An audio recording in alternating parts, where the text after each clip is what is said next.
did. Hi, Wendy. I don't see her, but I see her name there. Hi, everybody. And Hi, hello, Dennis. hello. Hi, Dennis. Hi. Look at that. Hello. It's great to see everybody. It Come is. on We have. in. Let's talk about. Hello. Hi, Ken. Hello. Ken, we only see your He nose. looks like Mr. Wilson. What that TV show where the guy was There all we in go. shadows? There we go. I mean, I'm in the shadows, but it's not my fault. That's Wendy. right. Hello. Hello. Welcome. Hello, Hey, Wendy. Miss Wendy. Good to see you. Yeah, I'm at Hi there, work. Susan. I look right. Hey, you're like me. We've got that fake background. Lets people know where we really are. I am so excited today, though, because Jacqueline is going to be talking about something that a lot of you might not do. A lot of us used to do it and might not do it anymore. But I tell you what, it was one of my favorite things, and that is playing with a choir, playing with singers, playing with soloists, because you know, you grow up playing as a soloist. You grow up studying by yourself, playing your own little pieces, doing your own little thing. The very first time that I ever played with a choir, and it was with organ, was just so liberating because all of a sudden it was like, wait a minute, I don't play that part. I get to just like count and rest. Or wait a minute, you can't really hear that part. Isn't this fun? Or even more importantly, how for me it was organ. Harp and organ is one of my favorite things. How the organ can give you that beautiful sustaining chord underneath, and now you're doing all your arpeggios, and all of a sudden you realize why you had to do all those etudes to practice all those arpeggios, because how glorious it was to do them with that bass there and not it just sounding like nothing else. So I have some favorites. I don't know what you've done, but the Chichester Psalms, that's definitely that's oh my gosh, that's my favorite because it's like a wackadoo, and it just reminds me. It goes from being really crazy to the beautiful solo.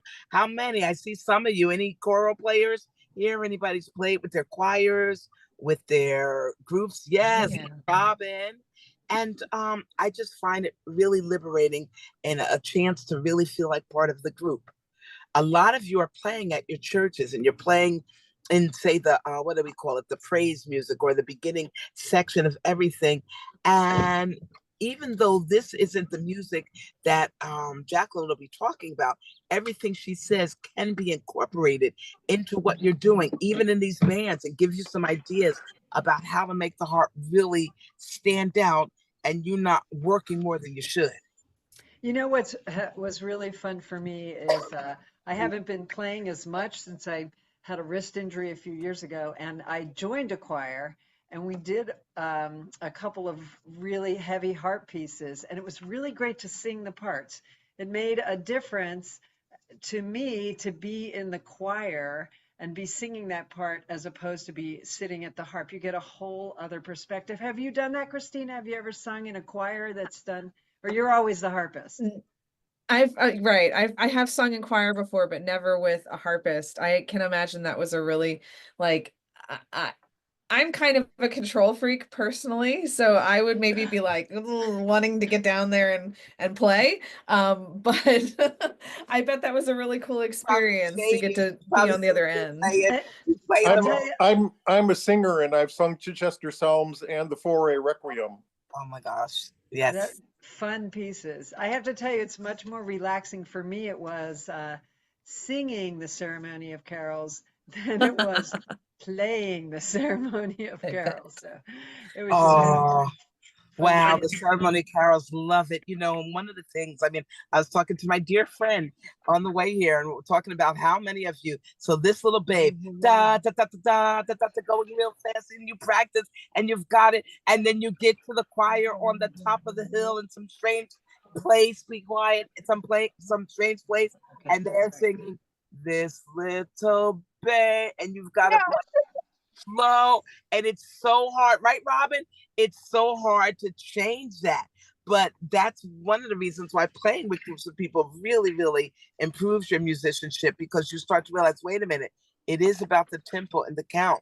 And whatever the tempo is where I'm supposed to be, no matter what I practice, you know? So we're excited. We've got a trivia. Yes? We have a trivia. It's coming. I think we've had a lot more people coming on, and I just want to reiterate what Robin just said. Jacqueline has this amazing new publication out, Choral Repertoire, Harp Parts.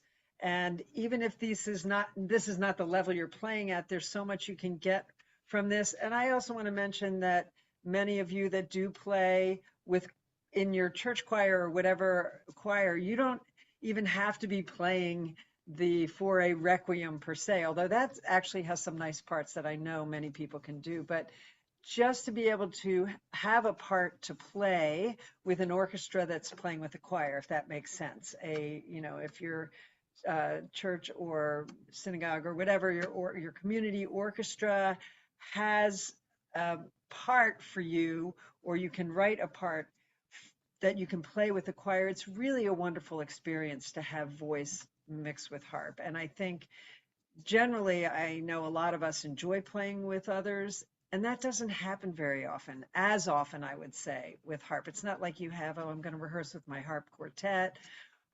So it's nice to have that opportunity. And if you do have that opportunity, jump at it, even if you have to kind of write your own parts. But what I want to say about these parts is, I know Christina and Robin and Wendy, a lot of us can agree that you spend so many hours marking these parts a lot of time and not as many hours practicing as you'd like. And that is the absolute beauty of this collection of Jacqueline's. She has done all this work so that you don't have to. And also, if you are somebody who just enjoys playing along, you certainly could learn parts of the part, if that makes sense, because they're all just so well laid out.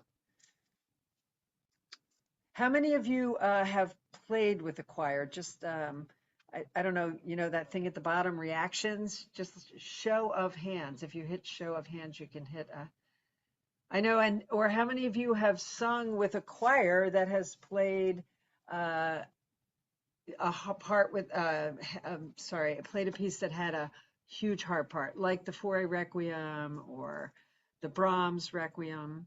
Yeah, Margaret, you have, good. And we've got a lot of hands coming up from Ken, and I know Robin has. It just, even now, and I think there is, by her even looking at this book, I mean, suggested you can bring it back. Something that they do now that they never did when I was growing up is they'll play one song out of a group of things. Before, nothing ever got split up.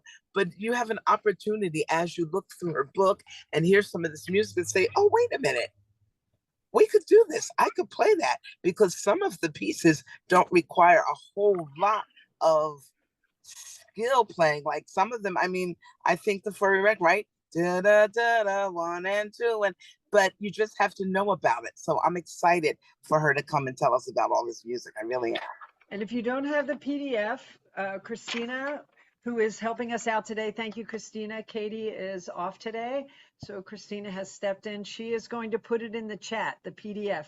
It's a wonderfully well thought out PDF with examples that Jacqueline is going to share with us. And before we go ahead and introduce Jacqueline, I want to give you today's trivia question.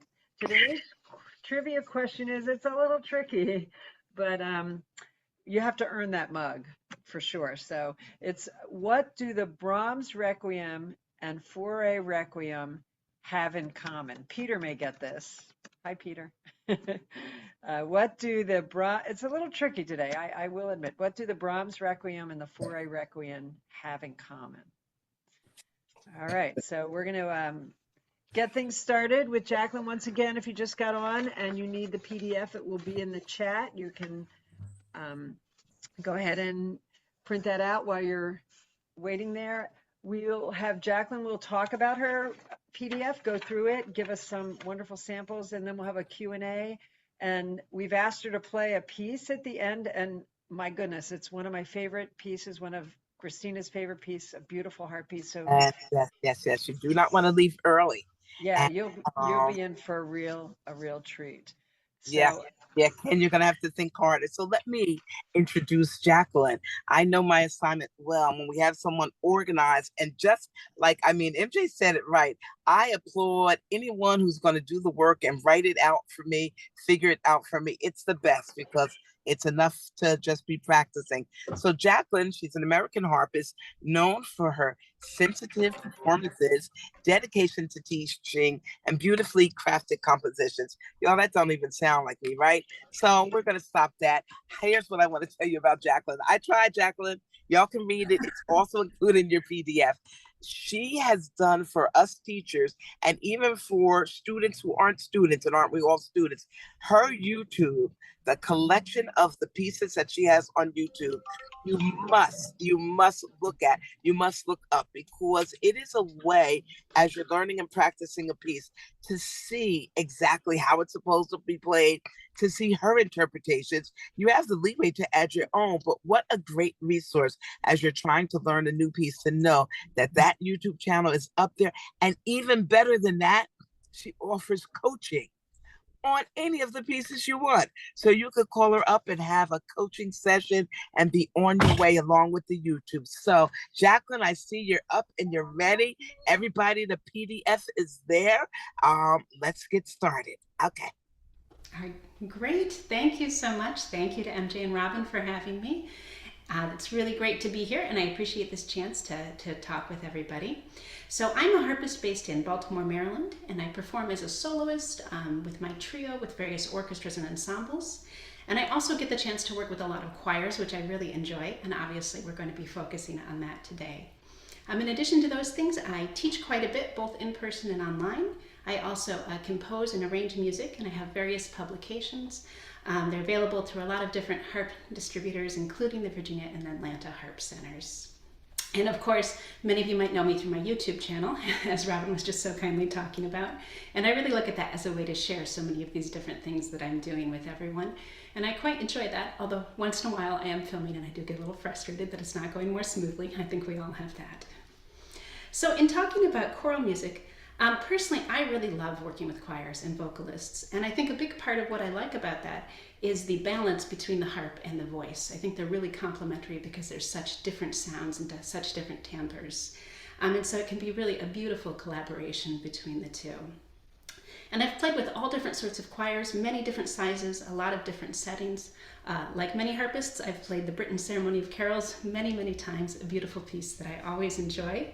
But I've also played other works that are just for choir and alone, or sometimes I'm playing works that are for choir and a small chamber ensemble, or works that are for choir and orchestra where I'm just part of the orchestra. So a lot of different variations.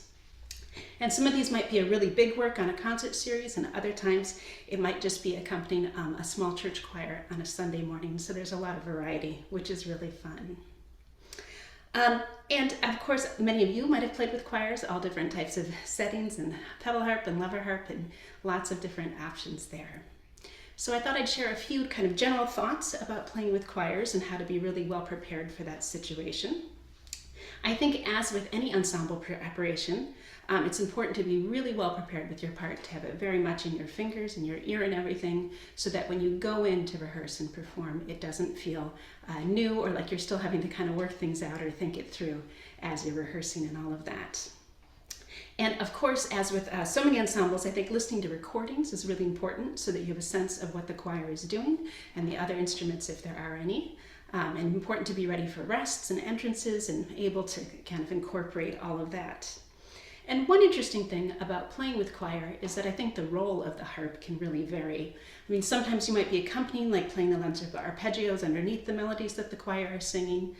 Sometimes your role might have more of a melody, be more kind of leading through things. Sometimes the harp can be punctuating what the vocalists are doing, so they might be singing a line and then you just pop in with little chords or glisses here and there. So there's a lot of different roles that the harp can take within that collaboration. When it comes to rehearsing with choirs, there's a few things that I find to be quite different compared to rehearsing with something like an orchestra. One of the first things, this is a little bit funny, but most choirs rehearse a lot. Many of them just have a standing weekly rehearsal, whether this is a church choir or a big choral group or whatever. And a lot of times they just bring the instrumentalist in at the end of their rehearsal process. So they might have rehearsed weekly for several months, and then the harp comes in the week of the concert and rehearses with them a couple of times and then gives the performance. And of course, if you're playing with an orchestra, sometimes there aren't very many rehearsals. You might just have 2, 3, or 4 rehearsals. But I think the big difference is that with an orchestra, everybody's in the same boat. So when you show up for that first rehearsal, the other instrumentalists are also showing up for the first rehearsal. But with a choir, this might be their 10th rehearsal and your first rehearsal. So that's a very different feeling. And I think it takes a little bit of accommodating on your part. For example, conductors typically specialize in what they do. So a conductor might be a choral conductor versus an orchestral conductor, can be very different. And a lot of times, since that choral conductor has been working with their choir so closely, they're really conducting that group rather than trying to show the piece as clearly as possible for a big disparate group of musicians. And sometimes they have little things that have kind of evolved over time, ways that they're going to do this fermata that might not make sense to you being the new person there, but the choir all knows about already. So there's a lot of little moments like that. Another thing that can be kind of surprising is many choir conductors actually mouth the words as they're conducting the text that the choir is singing, which is great if you're one of the singers, but not that helpful as an instrumentalist. So sometimes I'll be there and I'll be ready for my entrance and I'll be really looking for their beat pattern, and I'm like, okay, I'm going to come in on the end of 3, and I look up and instead I just see them kind of like, making a circle and they're mouthing these words that have nothing to do with me. And it's great for the tenors, but not so much for the instrumentalists. So to compensate, at first, when I first started playing with choirs, some of this really disconcerted me, but now I'm quite accustomed to it. One thing I do to compensate for this is I really rely on listening to recordings, and usually a variety of recordings ahead of time, so that I have everything in my ear and I'm ready to play it regardless of what the conductor is. So if the conductor conducts in a way that is helpful for me, that's kind of like icing on the cake, but it's not necessarily the thing that I'm relying on. Another thing I think about is I think about the way that I play if I'm working with just a single vocalist. So if it's, harp and one vocalist, usually then I'm in an accompanying role, and I tend to, in my mind, hear the vocalist line. So I'm kind of singing along and putting everything right with them and trying to breathe with them and everything. So sometimes when I'm working with the choir, I think about it the same way. I really try to breathe with the whole ensemble because that's such a crucial part to vocal music, and try to think of myself as just accompanying a big vocalist, the whole group rather than a single one. Another thing to think about with choir playing as opposed to orchestral playing is adjusting dynamics and different registers and things.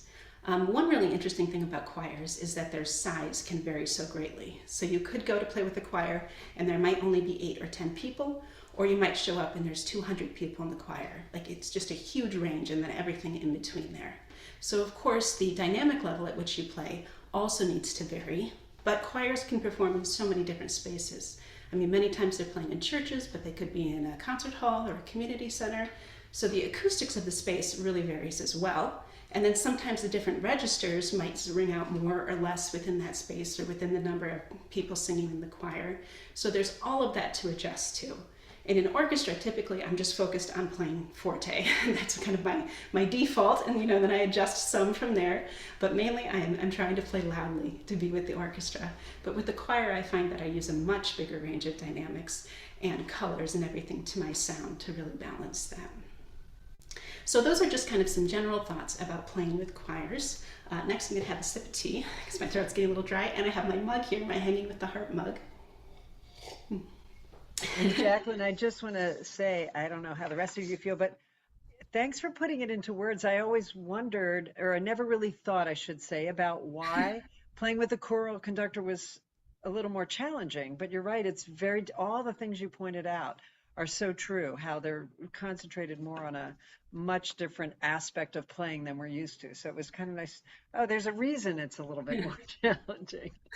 Yes. Sometimes when I first started playing with choirs, I would feel slightly resentful because I'd be like, well, they've been working with this choir all these weeks. Why can't they just glance my way once in a while? But I think I've accepted it now that they're locked in. They have this whole relationship with them, and I'm just sort of, I mean, I might be very important, but I might be in the periphery of their gaze and what they're thinking about. All right, so next I wanted to talk a bit about my forthcoming publication, which MJ and Robin referenced earlier, and I'm really excited about this. I've been working for quite some time now on putting together a book of harp parts from Choral Repertoire. And I think, especially for me, studying harp in college at the Peabody Conservatory and everything, there was a big emphasis on orchestral music, which of course is very important. But some of the choral music and these prominent parts got a little bit more neglected. And when they came up, I didn't necessarily know about them or have a part or have markings or any of these kinds of things. It was all new to me, and there was so much to learn, and it seemed a bit overwhelming. And I've found that not only have they come up for me a lot in my career playing all these pieces, but they've also been really enjoyable. I very much enjoy playing them, which is great. So I've been compiling various pieces, and the book is going to include one transcription of my own, and then the other pieces are all existing pieces that have prominent harp parts for the harp. So some of them are written for choir just with harp alone. Some of them, the harp is part of an ensemble with the choir. Encompasses all of that. And with these parts that I've been putting together, my goal is to make them as harp friendly as possible. So I'm not editing the composer or altering their composition, but I am just trying to make it really great for the harpist rather than a stressful experience. Because these existing harp parts, many of them the notation is quite old, or sometimes things are written in a way that are different than we play enharmonically, or things are just a little bit unclear, it doesn't quite have everything that we might like. So I've re-notated everything with modern notation, and then I've added all kinds of harp specific stuff, pedal markings and pedal charts, lots of cues for different things. I've really thought about the page turns. I know that can be very stressful for harpists. So I would say almost all of them are great now. There's a couple where the harp is just playing so much that they're still a little on the quick side, but they are generally much, much better than the original parts.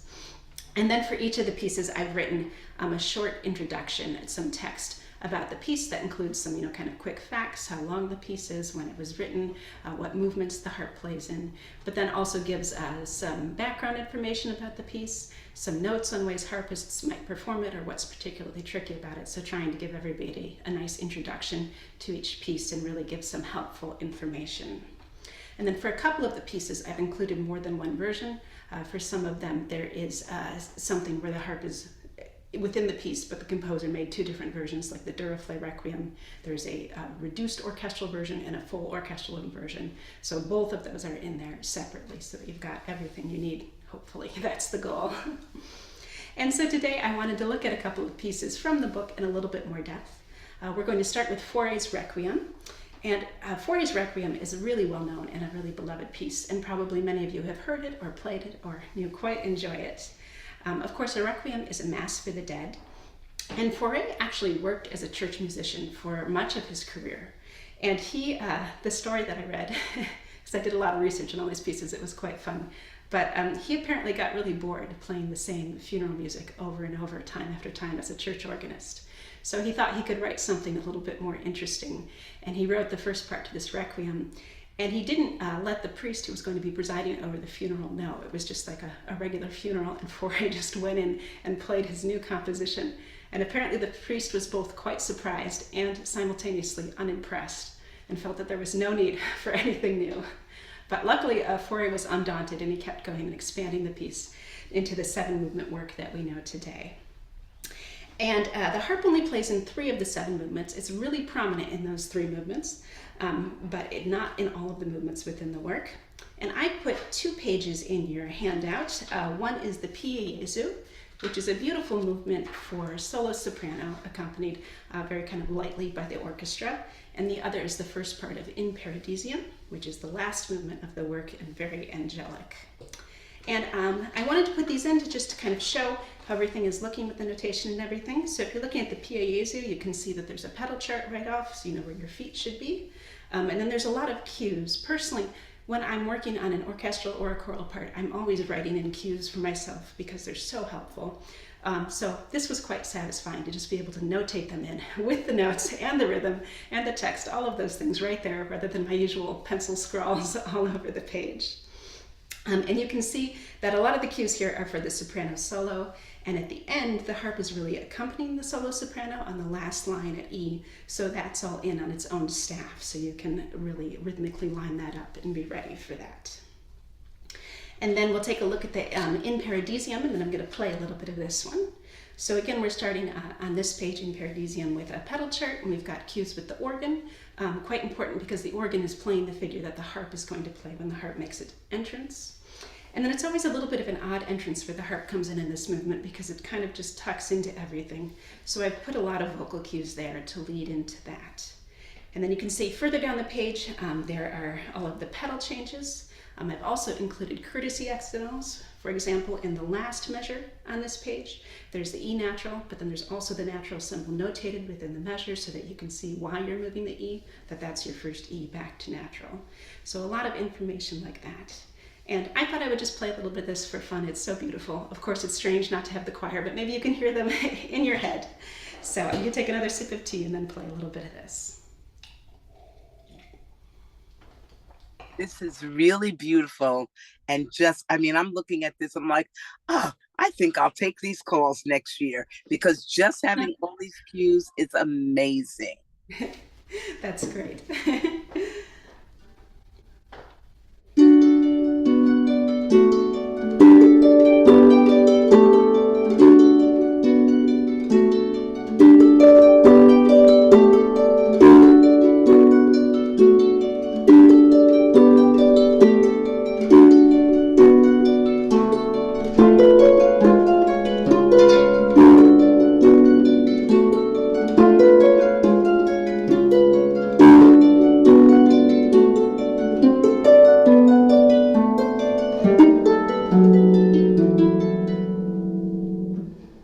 And then of course it keeps going from there. Sorry, kind of an awkward spot to end harmonically, but that is the end of the page.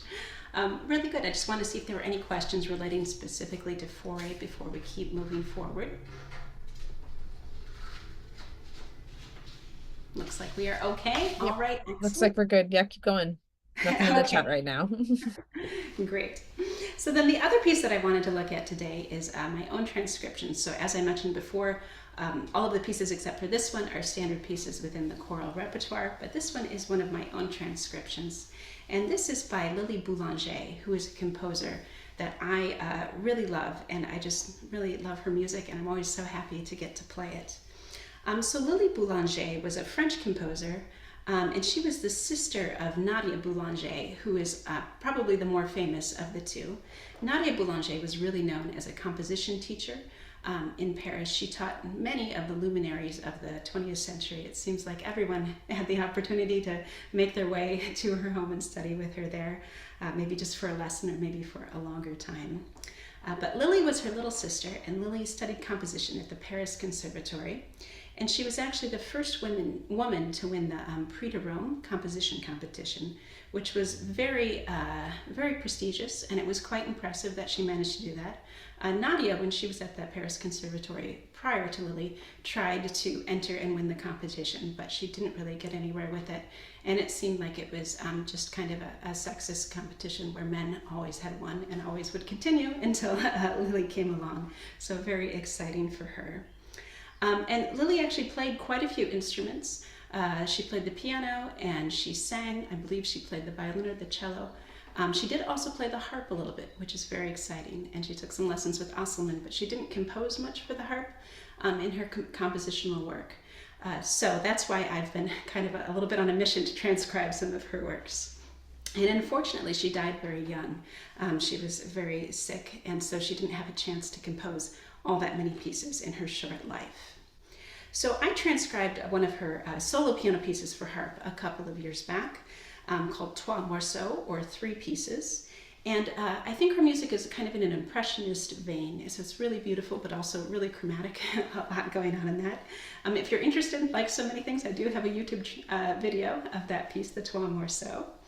And then this piece here, the Soleil de Septembre, I just transcribed last year. And I was kind of excited to do something a little bit bigger rather than just for solo harp or some of the chamber pieces that I've done. But this work was originally written for choir with piano. And so in my transcription, I did not alter the choir parts at all. I left all of the vocal parts as she wrote them. And I just transcribed the piano part for the harp. And there was quite a bit that I ended up doing with this. I mean, of course, I started kind of with it as it was and played through to see what worked and what didn't and what I might want to kind of make some changes with and everything. And there were a few different areas that I really looked at. One is that there's several lines of solo melody throughout it, and I changed those to harmonics. It's something, of course, that the piano can't do, but we do really well and so beautiful, and I thought it would add kind of a layer of etherealness to it. And you'll hear some of that in the example that I play. And then I also did quite a bit of adjusting the register, so taking things maybe an octave higher or an octave lower just to balance with the choir more so. I rearranged the voicing of various chords, so sometimes if they were very close, I spread them out to get more resonance on the harp, or doubled the root, various things like that. And there's also a passage of what on the piano would be a one-handed tremolo towards the end. And on the harp, I think tremolo is most effective if we have two hands. But in this instance, it couldn't be a two-hand kind of bisbigliando because the left hand was playing all of these low octaves. So I ended up changing those to slow rolled chords, which I think still give a very similar kind of shimmery effect. And one unusual thing that I ended up doing is about 2/3 of the way in the piece. So this is not included in your handout, but there's a little passage where there were some individual notes. And I was trying to come up with an interesting color to add to those notes to really highlight them, because the choir is coming down, they're getting very quiet there, and the harp just kind of comes through the texture. And I really wanted to play them with the xylophonic effect so that they would sound like this, which is quite beautiful. That's an effect that I really like on the harp, and it's always fun if it fits in with the piece. But the problem is that you do that with two hands. So your left hand is holding the string at the bass while your right hand is playing. I know you can't see my left hand with the camera angle, but it's down holding the string on the center strip. And unfortunately in this passage, my left hand had to be playing. It was busy, so I didn't have two hands available to do the technique. So I kept trying various other techniques to see what I could come up with to really kind of bring the specialness of those notes out. And I couldn't find anything that I liked as well as the xylophonic effect. So in the end, I figured out a way to play it with just one hand, which I've never done before or seen anywhere. But maybe I'll kind of tip my screen. I hope I don't mess up my whole setup doing this so that you can see. Okay, yes. So normally I would be playing like this with the finger here holding and then the other hand playing high in the string. But what I came up with was to use my third finger here to hold the string at the bass, and then to simultaneously play the string with my thumb up high to get the same sound. And then that way my left hand can play the other notes for the passage. So I was quite excited about that. That took me a while to work that out and come up with that, but I thought it was really beautiful. And with the piece as a whole, as I mentioned, the choir quiets down and it kind of like, I don't know, I don't really want to say sings out because that's their job to sing out, but it does come through there. Yes, although I should say in the part I did mark that optional. I have an explanation of it, but then I also marked it optional. So if someone is playing and they think, oh, that is too much coordination, you could just play the notes normally, that would be all right. Okay, so I wanted to play a little bit of this first page for you so you can hear some of this.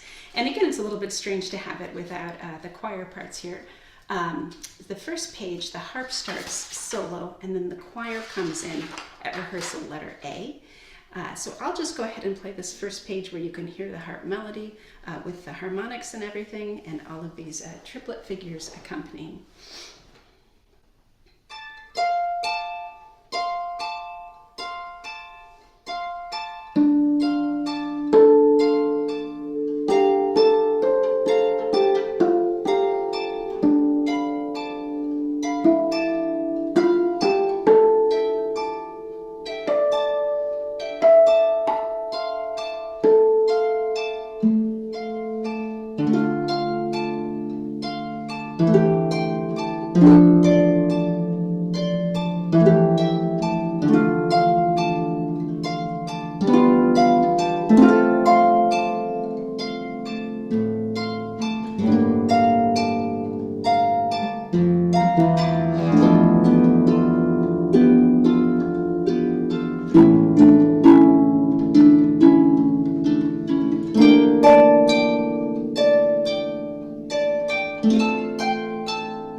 So there is the opening of the harp part. Oh, I see people clapping. Thank you for the boulanger.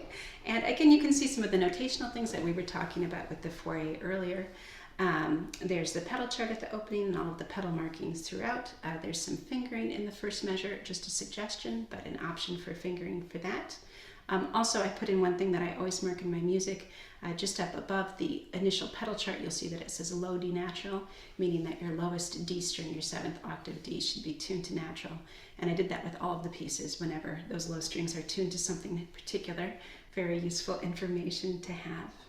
And if you're interested in the piece, there is a YouTube video of this. I think I put a link in the handout so you can go ahead and see it there. I was able to collaborate with a local choir here in Baltimore, the Emmanuel Choir, and I think they sound really beautiful. So that was a lot of excitement for me putting all of that together. So I wanted to see if there's any questions about the boulanger.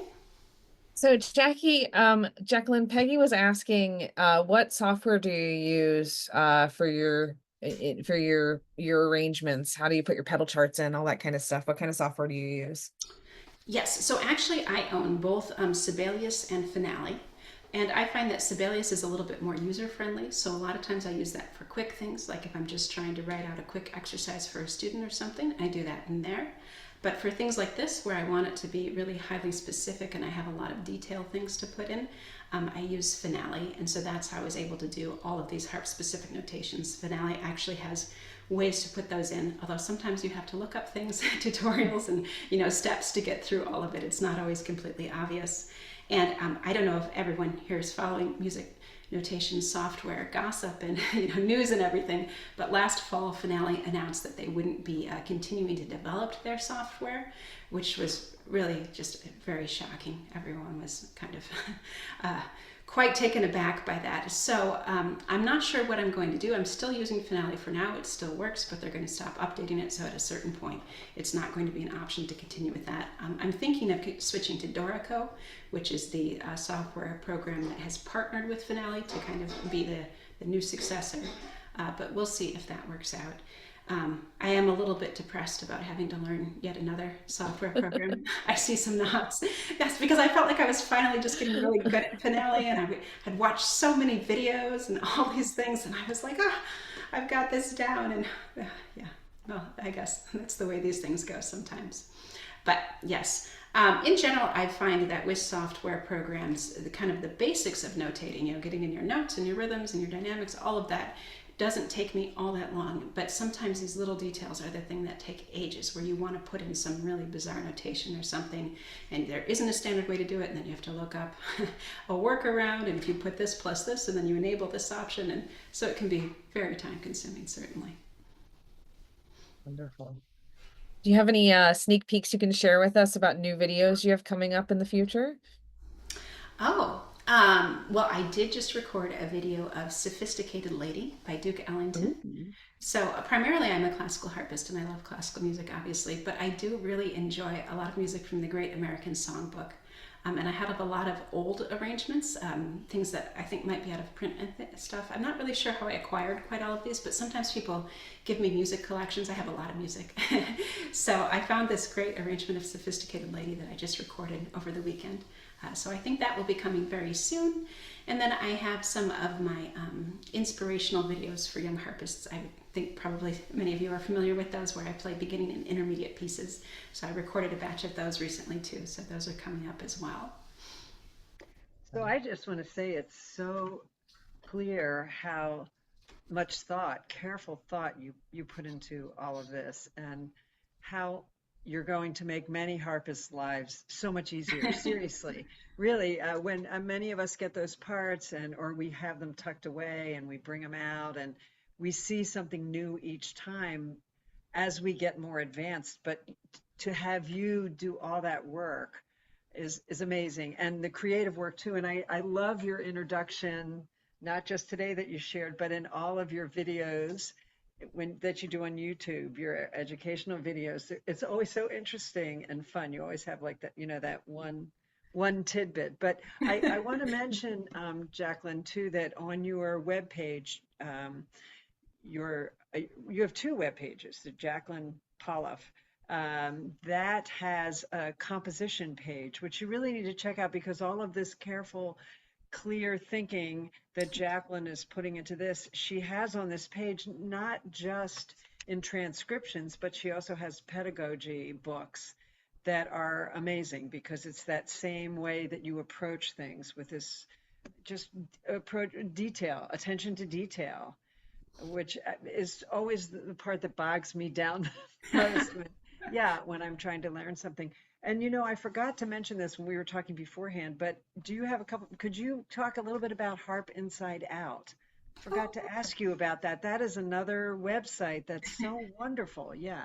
Oh, thank you so much. Yeah, sure. So yes, I should say just in general, if you're interested in more information and things, I have my main website about me, and it has a calendar and a news page and information about teaching, all kinds of things on that. I think probably Christina's put that in the chat, but that's jpharp.com. So that's kind of a standard website. And then I also have my informational harp website, harpinsideout.com. And this is really a resource website for harpists because I seem to feel the need to just keep creating helpful things for harpists. So I thought I would put them all in one place for everybody. So there's a lot of videos on there about different topics, and then also some articles looking at different things. One thing I find quite fun is I have a page of famous harpist snapshots, so different harpists throughout time. It's a nice kind of educational resource if I'm working with young harpists and they have never heard of Carlos Salcedo or something, then I can have something quick and easy to give them an overview. And then also I have a lot of my publications on there, and there are a wide variety of publications.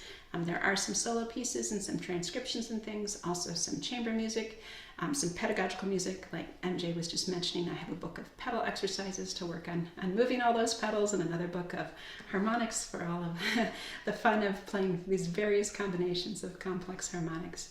And then also a few harp ensemble pieces. So yeah, there's just a lot of different stuff out there.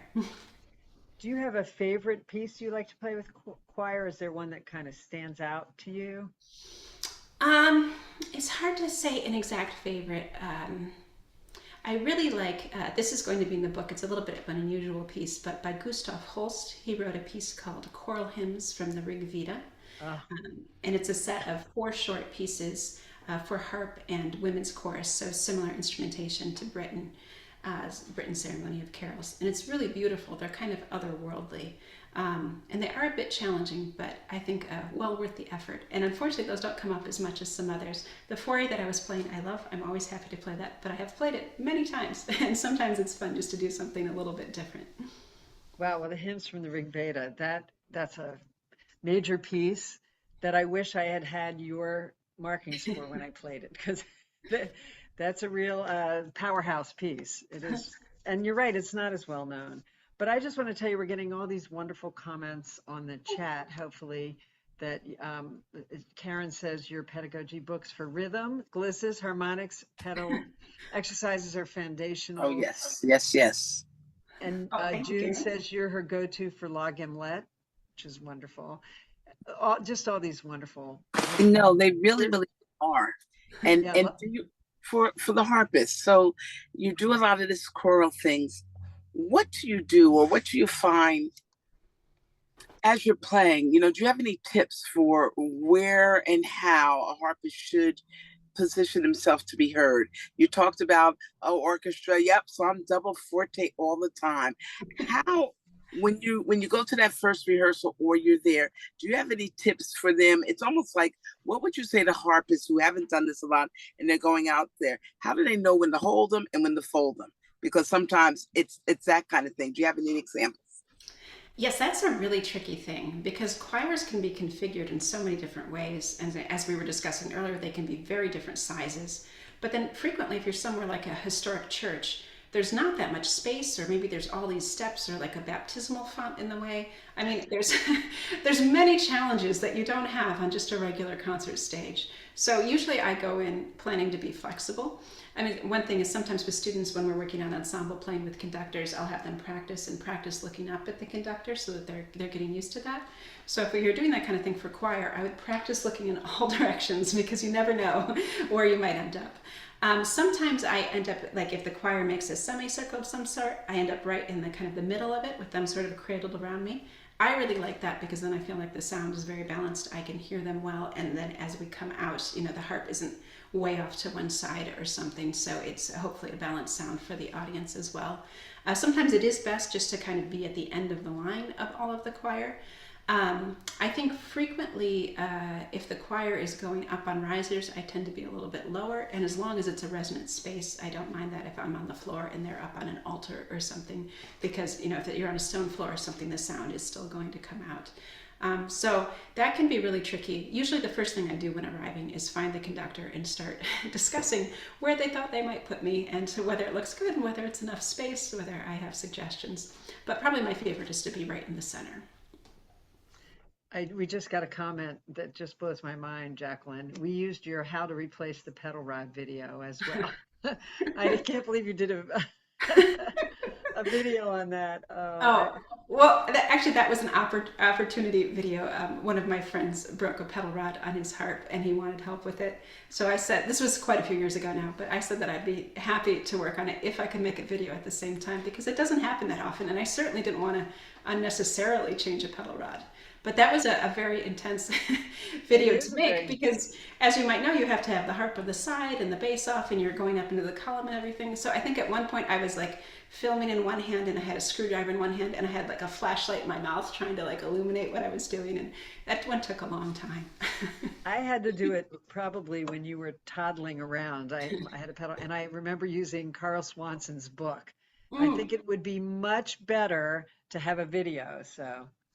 Yeah, sometimes it's nice to see it. Yes. And Dennis liked your video on column loading your harp. Obviously, this is Jacqueline of all trades. I just came up with that. So that's right. You're doing it all. Yeah. And also she's, you know, I don't know whether we've mentioned this. Yes, it is stressful. You're right. But that she's a beautiful player. And you'll actually get to hear that, because we like to ask our guests to play a piece at the end. And, you know, we thought Jacqueline might pick something from her repertoire of those intermittent. No, she just played a recital, so you're going to get your mind blown by some tournée. But before we ask her to do that, I just want to, are there any more questions about it's a lot of information, but it's wonderful information no matter where you are in your playing. I think if you're going to play with a chorus, if you've been playing with them for a very long time, but, you know, as I said, be sure you get your PDF there. But let's see if there's That's right, and then print it out. And remember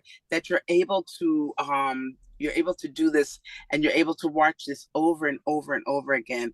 And so that's a really good part too, that you can, and you know, and see what you do with it. It's really, really so many parts of this that you can take, and so many things that you can do. Laura says, thank you for a great session. And you know, we before our guest plays their final piece, we tell you who won the trivia, but I don't know, Christina, we had someone close, and Jacqueline actually gave you a hint with the foray. She said that the harp plays in, does anybody remember? That was the answer. Ken, you were a little close. Oh, I think Dennis has it. Dennis, I think you have it. Yes. Okay, so you can click on there, Dennis. Go ahead. Okay, yeah, it plays in 3 movements. And that Got is bing, bing, bing. We have a winner. Sorry, But you were don't have to close, send me a Ken. mug, I have to. We'll send you, we'll find something. But that's what the foray has in common with the Brahms. So they both play in 3 movements. Actually, we should have spent a little time. What do you do while you're waiting? Right? Absolutely. When you're waiting, what do you do? You know, do you have any tips on staying focused when you're hanging out on those movements that you don't play in? Yeah, I do a few different things. I mean, a lot of times I just try to listen to the music and really engage with it. It's quite beautiful, so that can be very enjoyable. I also, this is just kind of a personal preference, but a lot of times I also think about my posture and my breathing, so it's like kind of like a little mini yoga session while I'm up there. It gives me something to do. Sometimes if I get really bored, like the Brahms is very long, so you just play in 3 movements of the 7 movements of the Brahms, but it's a very long piece. So sometimes if I'm so positioned that I can see another musician like just ahead of me or to the side of me, I follow their music with my eyes. So, you know, like maybe I'm looking at the last chair violinist and I listen to what they're playing and follow all the rhythms and everything. That's kind of a fun little game for me too. That's an Oh, interesting thought. no, it's not a game. I always have a score because if I do not, I will all of a sudden be like harp. Like I just if I don't just stay in the concert, in the music part of it, looking at the music, I will forget it's time to come in. Well, Jacqueline, we can't thank you enough. Lots and lots of This is wonderful, great. comments here. Yeah. Thank you all. This is so very kind of everyone. Thank you all for Oh, coming. it's been wonderful. And why don't you tell us, I know you have something to tell us about today's Tournier piece. So we're going to let Jacqueline tell us a little bit about it and then play. And we look forward to seeing everybody next month. But And you the take book it is away. going to be out when? When is the book going to be out? I don't have an exact date, but Okay. hopefully soon. And when I have the date, I will post that on my social media and on my website, and I'll send out an email newsletter. I'll probably at some point announce it on my YouTube channel. So I will let everyone know for sure. Okay. You Don't worry about that. certainly can contact Jacqueline if you'd like to be on her email. Obviously, this will be advantageous for you no matter where you are in your playing or your fixing of your harps, right? Or your Yes. Or- your all those harp things. maintenance skills there. So Yes. thank you again, Jacqueline. Thank you. Can I ask one quick question? When is your the piece, your I can't remember, the one that you're coming out with the book of, Sophisticated American lady. Songbook? The Yeah. one that- Sophisticated Lady. When is that coming out? Oh, my next video. I think I'm going to put Sophisticated Lady out this Saturday, so quite soon. Okay. Yes. Thank you. That'll be the video on my YouTube channel, the next one. That'll be a lot of fun. Thank you. But yes. All right. Well, thank you, everyone. Thanks to MJ and Robin for hosting me, and Christina for all her help. This has really been excellent. Such a pleasure. Yes, and I wanted to play this piece by Tournier to end. This is Vers la source dans le bois, Toward the Brook in the Woods. And it's really a beautiful piece by Tournier. It has just these cascades of notes that to me sound like water droplets. So if you're thinking about it as a brook, maybe the brook is going over some rocks and all of the little water is kind of like coming up into the sunshine. That's the image in my mind as I play. And you'll hear that throughout the piece and then kind of a simple melody underneath. I'm sure many of you are familiar with the piece already, but I hope you all enjoy it.